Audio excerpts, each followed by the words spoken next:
नमस्कार, मी Atul Mali, founder and director of G K sir's Gurukul coaching classes.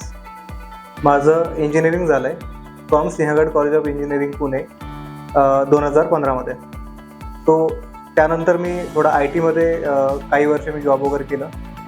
त्यानंतर माझ्या असं लक्षात आलं की आपली जी पॅशन वगैरे आहे ही आय टीमध्ये नसून एक मॅथ्स सब्जेक्टमध्ये जास्त आहे.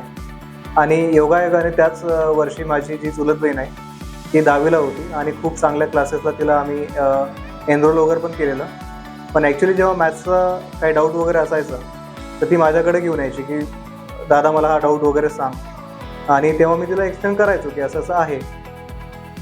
काही दिवसानंतर तीच मला म्हटली की दादा आपण एवढ्या क्लासेसला वगैरे पैसे भरलेले आहेत, बट स्टील माझे डाऊट जे आहेत ते क्लिअर होत नाही आहेत. ठीक आहे, बट तेव्हा तू जे सांगतोय तेव्हा मला पूर्ण समजतंय आणि मला कुठेतरी वाटतं की म्हणजे तुझी जी शिकवण्याची पद्धत जी आहे ही इतरांपेक्षा थोडी वेगळी आहे आणि ती समजण्यासारखी आहे. तू असं का करत नाही की एखाद्या कोचिंग क्लासेसला तू जॉईन हो किंवा तू तिथं शिकव किंवा स्वतःचे कोचिंग क्लासेस वगैरे ओपन कर. आणि त्या गोष्टीवर थोडा मी त्या रात्री विचार केला की खरंच आपण हे केलं पाहिजे का. त्यानंतर मी कदाचित हा पण विचार केला की मी शिकवलेलं फक्त तिला समजत असेल, बाकीच्यांना मे बी ते समजेल नाही समजेल. तर त्या अनुषंगाने पहिल्यांदा मी क्लासेस जे आहेत ते होम ट्युशन म्हणून चालू केले. त्यानंतर काही मुलांना मी शिकवलं आणि त्यानंतर माझ्या असं लक्षात आलं की फक्त मी शिकवलेलं जे आहे हे बऱ्याच मुलांना कळतं आहे आणि ते खूप चांगल्या प्रकारे कळतं आहे. आणि सगळ्यांचे फीडबॅक किंवा त्यांच्या पॅरेंटचे फीडबॅक हे येऊ लागले की सर तुम्ही आता क्लासेस वगैरे चालू करू शकता. तर त्यानंतर आपण इथं तेरगावमध्ये जे के सर्स गुरुकुल कोचिंग क्लासेस हे आपले स्वतःचे क्लासेस चालू केलेत. अगदी एका खोलीपासून क्लासेस चालू केलेले आहेत.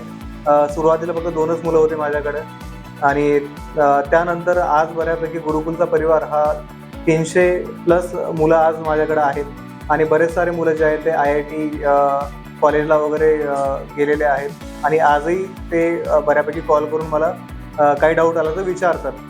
क्लासेस चालू केल्यानंतर बऱ्याच स्कूलचे मुलं माझ्याकडे येऊ लागले आणि सगळ्यांचंच मी एक बघितलं की प्रत्येकाचेच डाऊट वगैरे होते. आणि त्यानंतर एक गोष्ट माझ्या लक्षात आली की मुलांचं कॉन्सेप्ट जे आहेत ते बऱ्यापैकी वीक आहेत. तो मी त्यानंतर त्यांच्याकडनं बऱ्याच बेसिक गोष्टी पहिल्यांदा सॉल्व करून घेतल्यात. बऱ्याच साऱ्या सीट्स वगैरे मी त्यांच्याकडनं सॉल्व करून घेतल्या आणि ते काम आजही आपण करत राहतो. त्यानंतर माझं एक मत आहे की फक्त मुलांना शिकवून चालणार नाही आहे, तर त्यांच्याकडनं गोष्टी करून पण घेतल्या पाहिजेत. वारंवार त्यांच्याकडनं रिव्हिजन झाली पाहिजेत. त्यासाठी क्लासमध्ये आपण त्यांना रेग्युलर प्रॅक्टिस शीट्स वगैरे प्रोव्हाइड करतो. त्यानंतर वीकली त्यांच्या टेस्ट वगैरे असतात, टेस्टचे रिझल्ट्स त्यांना आपण प्रोव्हाइड करतो. त्यानंतर मुलांना ॲक्च्युली टेस्ट झाल्यानंतर म्हणजे वाट बघायची गरज नाही पडत की सर आता उद्या किंवा परवा डाऊट्स वगैरे आपले सॉल्व करतील. त्याच दिवशी त्यांचा डाऊट सॉल्वचा सेशन वगैरे राहतो. त्यानंतर आन्सर की आपण त्यांना प्रोव्हाइड करतो. तर बऱ्यापैकी मुलं आजही मला जेव्हा त्यांना काही प्रॉब्लेम वगैरे येतो ते मला ऑनलाईन किंवा व्हॉट्सअपला मला क्वेश्चन वगैरे पाठवतात, डाऊट्स पाठवतात आणि मी माझ्या परीने ते सॉल्व करण्याचा प्रयत्न वगैरे करतो. आता ॲक्च्युली क्लासेसचं लोकेशन माझ्या तेरगाव आहे, पण बरेच माझे मुलं जे आहेत ते नेरेवरनं त्यानंतर पुनावळे या ठिकाणावरनं येतात. तिकडच्या पॅरेंटची मग नंतर डिमांड अशी झाली की सर आम्हाला थोडं लांब पडतं, तुम्ही या एरियामध्ये पण काय येत नाही आहे, आमच्या मुलांना आणखी थोडं सोयीस्कर होईल. आणि बऱ्याच ठिकाणून अशा म्हणजे पालकांच्या एक आलेल्या माझ्याकडं डिमांड्स वगैरे. त्यानंतर त्या अनुषंगानं आपण आता पुढं थोडं एक्सपान्शनचा विचार पण करतोय. आणि मला माहीत आहे की मी सगळ्या ठिकाणी जाऊन शिकवू शकत नाही, तो त्यासाठी आपण एक ऑनलाईन प्लॅटफॉर्म वगैरे पण डेव्हलप करणार आहे. तो त्यामध्ये विविध प्रकारचे कोर्सेस वगैरे राहतील. आतापर्यंत फक्त आपण 8वी ते 12वी स्टेट बोर्ड वगैरे घेत होतो, पण आता नेक्स्ट इयरपासनं 9th आणि 10th CBSE आपण चालू करतोय. त्यानंतर बरेच मुलं IIT JEE आणि नीटसाठी उत्सुक असतात, पण त्यांचा पाया तेवढा व्यवस्थित झालेला नसतो. त्यासाठी आपण त्यांचा फाउंडेशनसाठी एक कोर्स आपण घेणार आहे. तो ह्या सगळ्या इम्प्रूव्हमेंट्स किंवा ह्या सगळ्या गोष्टी ज्या आहेत आपण येणाऱ्या काळामध्ये करणार आहे. आता एवढ्या वर्षाच्या अनुभवातनं हे माझ्या लक्षात आलं की मुलांची ग्रास्पिंग पॉवर जी आहे प्रत्येक मुलाची ही वेगवेगळी राहते आणि त्यांच्या ग्रास्पिंगप्रमाणे त्यांना शिकवणं पण गरजेचं आहे. तो त्याप्रमाणे आमच्या क्लासचे जे बाकी सहकारी टीचर्स वगैरे जे आहेत प्रत्येक टीचरने आपली एक मेथोडॉलॉजी सेट केलेली आहे आणि त्या अकॉर्डिंग आपण मुलांना टीचिंग वगैरे करतो. बरेच मुलं हे ॲव्हरेज वगैरे राहतात. ॲक्च्युली जे हुशार मुलं आहेत त्यांना शिकवणं एवढं कठीण जात नाही, बट जे ॲव्हरेज मुलं वगैरे आहेत त्यांना ॲक्च्युली त्यांच्या लेवलमध्ये नेऊन ठेवणं, एक हुशार मुलांच्या लेवलमध्ये नेऊन ठेवणं हे फार डिफिकल्ट टास्क राहतं. आणि बरेच आमचे आता जे रिझल्ट जे आहेत, ज्या मुलांचे फीडबॅक्स वगैरे येत आहेत किंवा पॅरेंटचे फीडबॅक्स वगैरे आहेत, तर बऱ्याच मुलांना आपण जे 9th पर्सेंटेज आहेत आणि 10th पर्सेंटेज आहेत त्याच्यामध्ये आपण 15% पर्यंत ग्रोथ जी आहे ती प्रोव्हाइड वगैरे केलेली आहे. तो हे शक्य झालं फक्त की मुलांनी पण तेवढंच त्यांचे एफर्ट्स वगैरे दिलेले आहेत, टीचरने त्यांचे 100% एफर्ट्स वगैरे दिलेले आहेत. क्लासमध्ये बऱ्याच वीकली टेस्ट वगैरे होतात, त्यानंतर त्यांचे रिझल्ट्स वगैरे जे आहे ते डिस्प्ले करतात आणि बऱ्याच मुलांना यामध्ये आपण स्कॉलरशिप वगैरे पण प्रोव्हाइड करतो. बऱ्याच मुलांना एक अभ्यासाची आवड वगैरे लागलेली आहे आणि प्रायमरी आमचा फोकस जो राहतो की मुलांनी घरी जाऊन स्वतःहून अभ्यास वगैरे करायला बसणं, ही एक पहिल्यांदा ग्रोथची पहिली पायरी वगैरे राहते. आता बरेच पॅरेंट माझ्याकडे जे आलेले आहेत किंवा जे येत होते ॲक्च्युली ते 9वीला 9th किंवा 10thला यायचे आणि बऱ्याच पॅरेंट्सचं असं म्हणणं आलं की सर आम्ही मागच्या 8ला किंवा त्याच्या आधी आम्ही दुसऱ्या क्लासेसला लावलेत, पण ॲक्च्युली आमचे पैसे जे आहेत ते वाया गेलेत. कारण की बाकी ठिकाणी क्लास लावून तेवढा त्यांना बेनिफिट वगैरे झालेला नव्हता.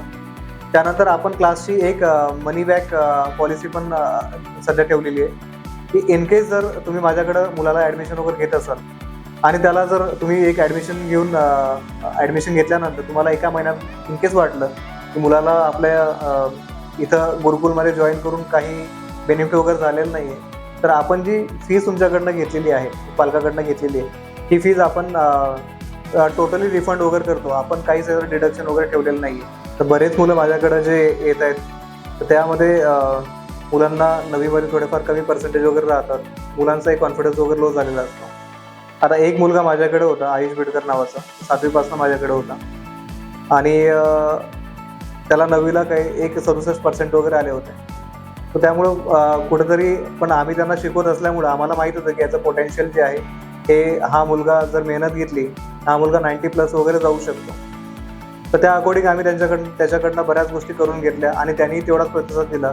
त्यामुळे त्या मुलाला आज 89% वगैरे आलेले आहेत आणि त्यामुळे मला असं वाटतं की मुलांनी म्हणजे टीचरचं एक चांगलं गायडन्स जर मिळत असेल तर एक ॲव्हरेज मुलगा पण खूप चांगले पर्सेंटेज वगैरे घेऊ शकतो आणि तो चांगल्या कॉलेजला नंतर जाऊ शकतो.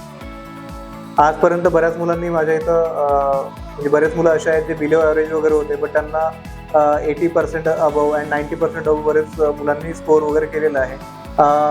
आतापर्यंत क्लासला चालवून ऑलमोस्ट 5 वर्ष वगैरे होत आहेत आणि आतापर्यंत आपला 10th आणि 12th रिझल्ट जो आहे हा 100% वगैरे रिझल्ट आलेला आहे. बरेच माझे मुलं जे आहेत ते नामांकित इंजिनिअरिंग कॉलेजला वगैरे आहेत, जसे VIT आहे, MIT आहे, CUP वगैरे आहे. त्यानंतर मेडिकल कॉलेजला, गव्हर्नमेंट मेडिकल कॉलेजला पण बरेच मुलं माझ्या इथून गेलेले आहेत आणि त्यांचा जेव्हा मला कॉल येतो तो फार समाधान वाटतं की कुठेतरी आपण एक चांगली दिशा त्यांना दाखवण्यात यशस्वी झालो. आणि हाच प्रयत्न आमचा येणाऱ्या काळात पण असणार आहे. जी फॅसिलिटी किंवा जी सर्व्हिस आपण आतापर्यंत प्रोव्हाइड केलेली आहे त्यामध्ये नक्कीच आपण जेवढ्या काही इम्प्रूव्हमेंट्स वगैरे असतील किंवा जे काही बेस्ट पॉसिबल असेल ते द्यायचा आपण प्रयत्न त्यांना नक्कीच करणार आहे. आणि पालकांनी, विद्यार्थ्यांनी जो विश्वास माझ्यावर किंवा आमच्या एक कोचिंग क्लासेसवर दाखवलेला आहे त्यासाठी मी त्यांचा खरंच आभारी आहे आणि असाच विश्वास नेहमी याच्या पुढं पण राहील अशी मी आशा करतो. धन्यवाद.